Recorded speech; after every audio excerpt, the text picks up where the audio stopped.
नमस्कार साथियों, मैं विवेक गुप्ता आज फिर एक महान क्रांतिकारी का परिचय देने के लिए आपके समक्ष उपस्थित हूं।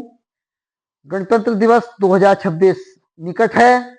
हर साल 26 जनवरी को हम उन अज्ञात ज्ञात लाखों क्रांतिकारियों और सेनानियों को याद करते हैं, उन्हें श्रद्धांजलि देते हैं, जिनके त्याग और बलिदान के कारण ही हम आजाद भारत में सांस ले पा रहे हैं।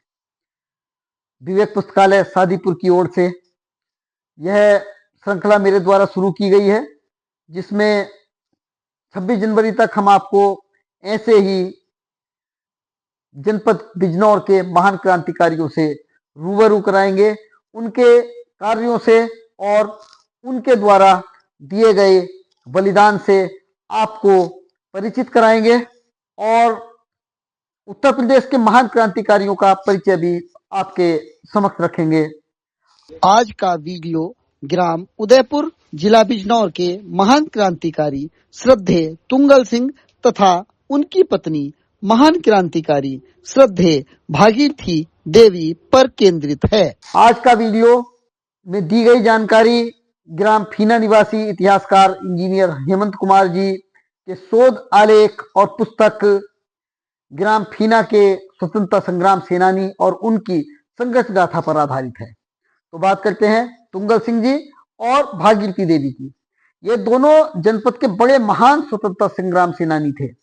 आजादी की लड़ाई के दौरान एक बार तुंगल सिंह ने हल्द्वानी के रामलीला मैदान में एक क्रांतिकारी भाषण दिया। भाषण इतना तीक्ष्ण था कि अंग्रेज सरकार ने इन्हें 24 घंटे में जिंदा या मुर्दा पकड़ने वाले को 50 रुपया नगद इनाम देने की घोषणा की और नैनीताल, मुरादाबाद तथा जनपद से सटे कई जनपदों की पुलिस को इनके खोज में लगा दिया। तुंगल सिंह ने भागीरथी देवी को, जो इनकी पत्नी थी, लाठी और छोटी तलवार चलाना और घुड़सवारी सिखाई। ये गांव-गांव जाकर महिलाओं को आंदोलन से जोड़ रही थी, जिस कारण अंग्रेजों ने इनको भी गिरफ्तार कर बरेली जेल की बैरक में बंद कर दिया। यह बैरक गड्ढा बैरक भी कहलाती थी, क्योंकि अन्य बैरकों की तुलना में इसका फर्श नीचा था। इसी में 6 जनवरी 1943 को भारत भूषण जी का जन्म हुआ।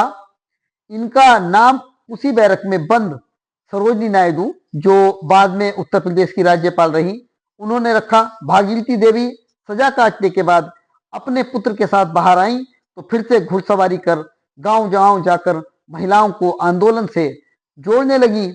भागीरथी देवी ने घुड़सवारी के लिए साड़ी छोड़कर सलवार सूट पहना और तब शिशु रहे भारत भूषण को अपनी पीठ पर बांधा। कैसे?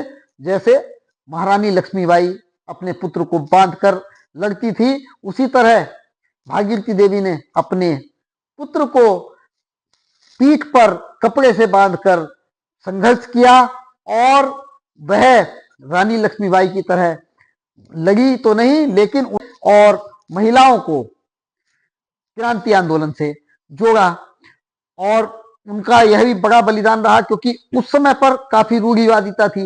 एक महिला जो गृहिणी थी, उन्होंने साड़ी छोड़कर सूट सलवार पहना, यह भी बड़ी बात थी। लेकिन वह देश के लिए क्रांति के विचारों के चलते सब कार्य करती रही। तत्कालीन परिस्थितियों में जिस प्रकार नए कदम उठाकर और बड़े साहस के साथ भागीरथी देवी ने महिलाओं और समाज के सामने उदाहरण रखा, उस हिसाब से वह जनपद बिजनौर की रानी लक्ष्मीबाई कही जा सकती हैं। तुंगल सिंह के गांव उदयपुर से 13 लोग स्वतंत्रता आंदोलन से जुड़े रहे।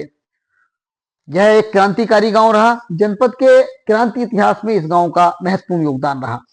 इन 13 लोगों में से 8 लोग तुंगल सिंह के परिवार से थे, जिनमें भोला सिंह, नियाद्री देवी, तुंगल सिंह, भागीरथी देवी, किशन सिंह, मुरली सिंह, स्वरूपिया सिंह, भारत भूषण। भारत भूषण बताना चाहूंगा कि वह जेल में पैदा हुए, तो भारत भूषण जी भी क्रांतिकारी रहे। वो आज भी बहुत क्रांतिकारी विचारों के व्यक्ति हैं। ग्राम उदयपुर धामपुर क्षेत्र में स्थित है। इसी गांव को पदार्थपुर के नाम से भी पुकारा जाता है। इतिहास संकलन के लिए हेमंत कुमार ने तुंगल सिंह के पौत्र स्वतंत्रता संग्राम सेनानी डॉक्टर भारत भूषण जी से 2 बार मुलाकात की तथा इस विषय में जुड़े पुराने अभिलेखों और पुस्तकों का गहन अध्ययन किया।